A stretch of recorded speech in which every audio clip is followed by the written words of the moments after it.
Hi everyone, it's QuickyBaby and welcome back to World of Tanks, and today we're going to be faced with a decision. Well, one way could probably end with us losing the battle and getting not much from it, and the other way at least gives us a chance to be able to win.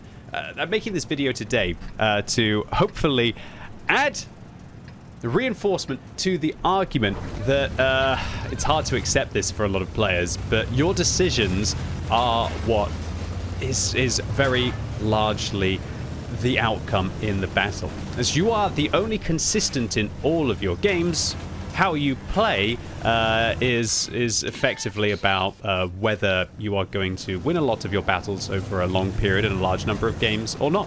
And today I'm faced with one of those decisions in the ASXX. I gotta pause it because this is actually a tank that for these kind of scenarios, you do actually have to make decisions. So firstly, I decided I'm going to interrupt my reload instead of reloading 4 or 5 shells and then having enough to be able to deal with the 121B.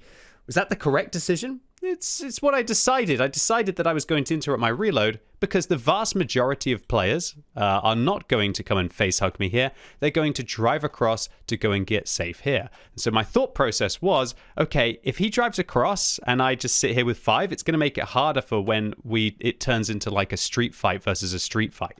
So what I wanted to do was to stop the reload, shoot him hopefully 2, maybe 3 times while he's getting into cover, and then be able to engage him afterwards. However, unfortunately, by interrupting the reload here and him face-hugging me, I no longer have the damage to be able to deal with him.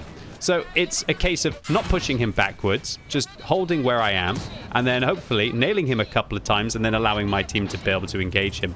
Unfortunately, we can see that's not the case, and I realize, oh dear, I'm asking for help.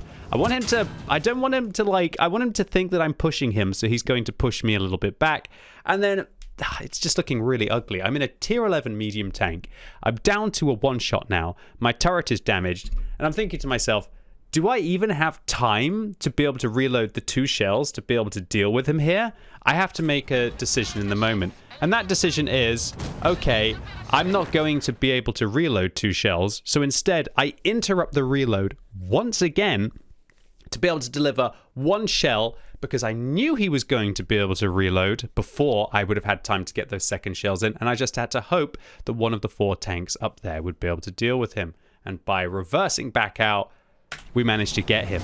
So what I really want to highlight is that a lot of these times in the videos that I make, I'm not explaining absolutely every single micro decision and thought process that goes into it. But the thing is that you perceiving the situation and how you choose to deal with it, it's the difference between you maybe surviving through a situation and not. And a lot of you might be thinking, well, what difference does really one tank make if it manages to survive? Well, let's take a look at it.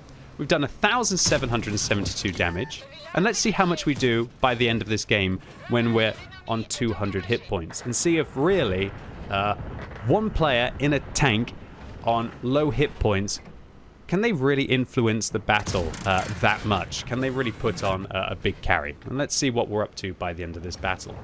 So, surviving on low amounts of hit points, people always joke is a little bit of my speciality, because it's not until I don't have the hit points to lose anymore that I don't consider that I don't play really tight.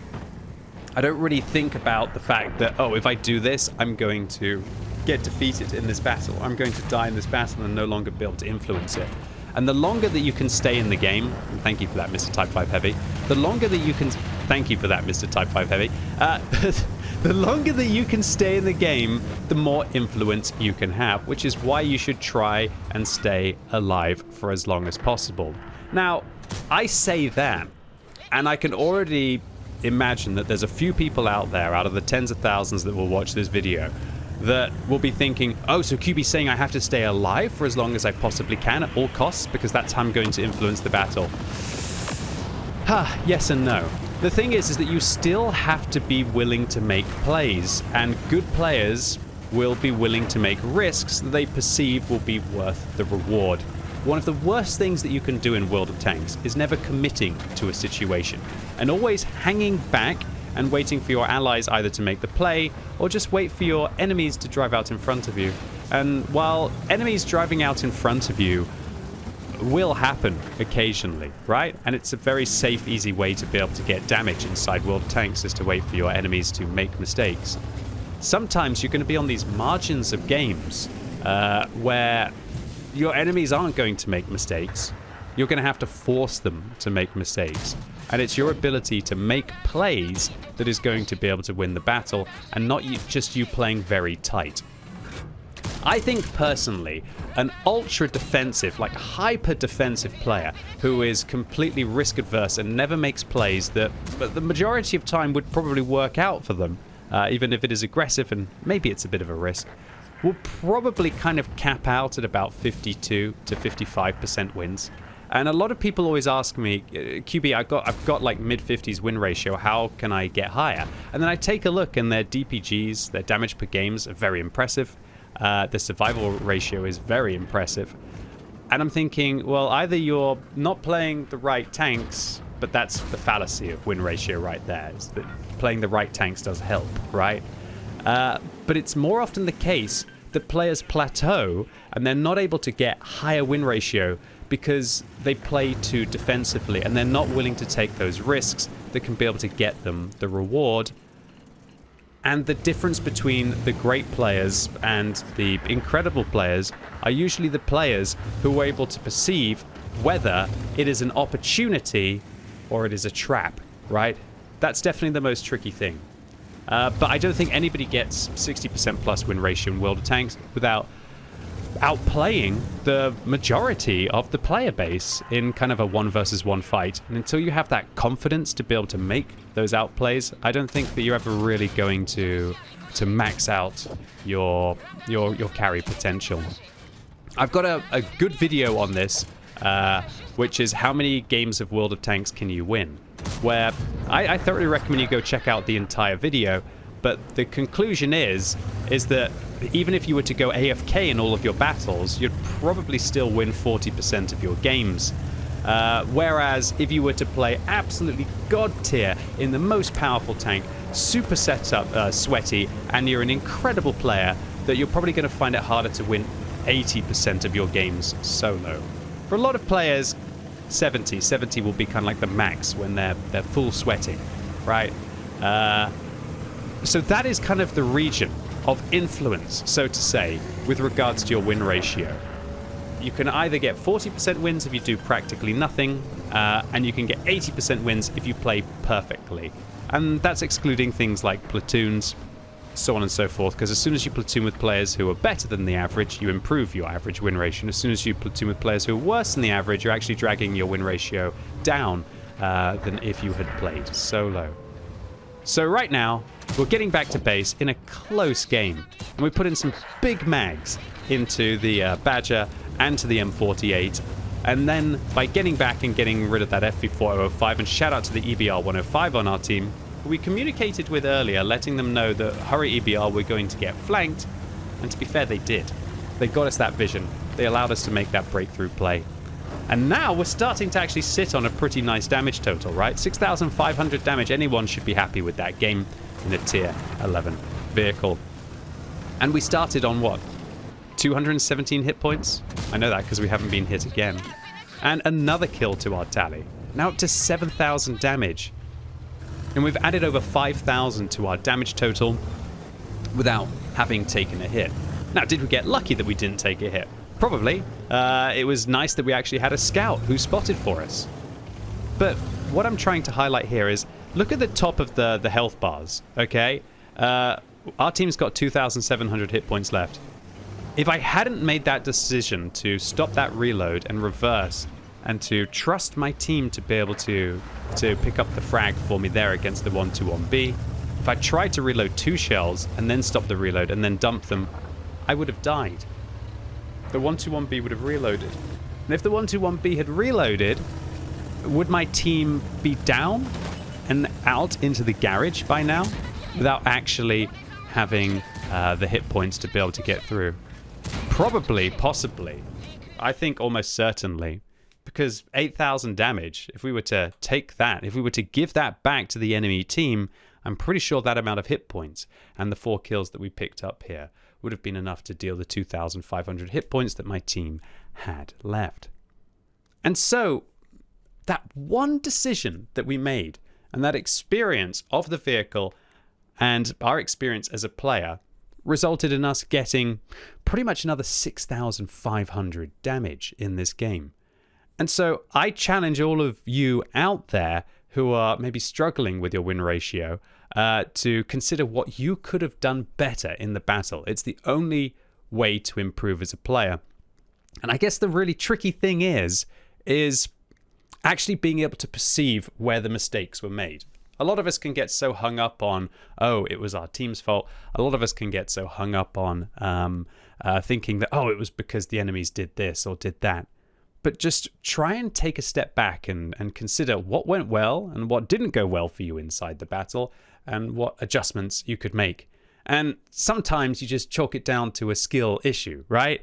Where you missed that shot, your aim wasn't good enough, you drove like a donkey, you didn't look at the minimap, you tunnel visioned, you drove out in front of that vehicle. You know, all of these things, all the mistakes that everyone makes inside World of Tanks.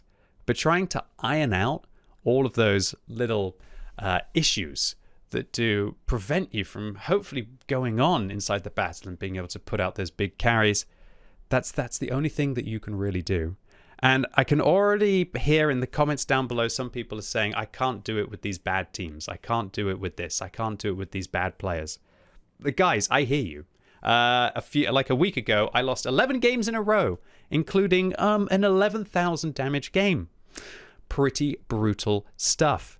I hear you. The thing that you have to do is just keep calm, focus, play your best, have the biggest impact you can, make the best decisions you can. And then those 11-game loss streaks might turn into kind of like a 14-game win streak.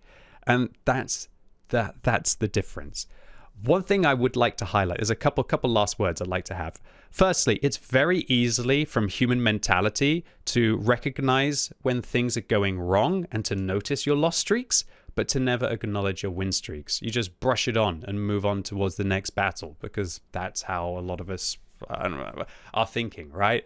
We only have our wins and we go from one battle to another. Right? Now, let me add the caveat that, look, winning and losing in World of Tanks is not the be-all, end-all. It's very important for you to have fun. And I would far rather to be a happy little strawberry with a terrible win ratio that's actually enjoying their time playing a video game than some super sweaty, salty unicorn that even though they're pumping out 60% win ratio, are actually having no fun doing it. But well, I hope this isn't too harsh of a reality to you, but until you accept that you are the only constant in all of your games, there's no way that you're going to improve and get better at World of Tanks. But the final thing that I want to highlight, I don't want to put pressure on any of you right now, but for anyone out there who is blaming all of kind of like either the bots on their team or the casual players playing, guys, sure, there are a lot of new players playing at tier 10, but here's the thing.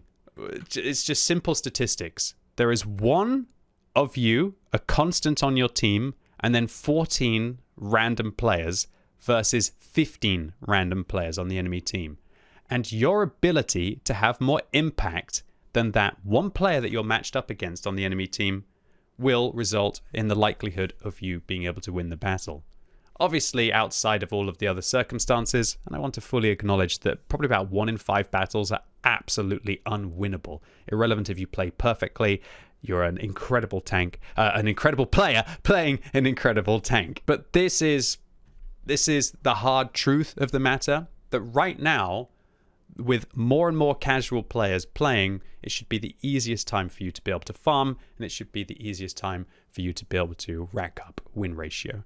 Because those casual players coming in who are pumping out their 40% and 44% win ratios add that extra percentage in to the pool, so to say, for the experienced players to lap up. So, look, it's tricky, but don't get disheartened if you're having a bad run of games. Just take this as objective truth that right now, as a player, you've got your best opportunity for big games and big wins. And so try to empower yourself by once again looking at what you could have done inside the battle and try to improve your decision making. And hell, I'm not perfect. I am not perfect at all. I've got like about a 61-62% average win ratio on my main account, depending on the vehicles that I'm playing. And as I said, it could be 80. If I was better, I could probably have 18% better win ratio. I'm still trying to learn, still trying to make better decisions, even after playing this game for 15 years. Anyway, ladies and gents, boys and girls, that was a video. A bit of a motivational speech. Hopefully, maybe a few of you out there got something from it. If you did, give it a thumbs up. If you hated it, give it a thumbs down. And let me know in the comments down below, what are your best tips and tricks for staying level and trying to have consistency in your games of World of Tanks, if that even means anything to you. And as always, thank you so much for watching. You've been epic, and hopefully I'll see you soon.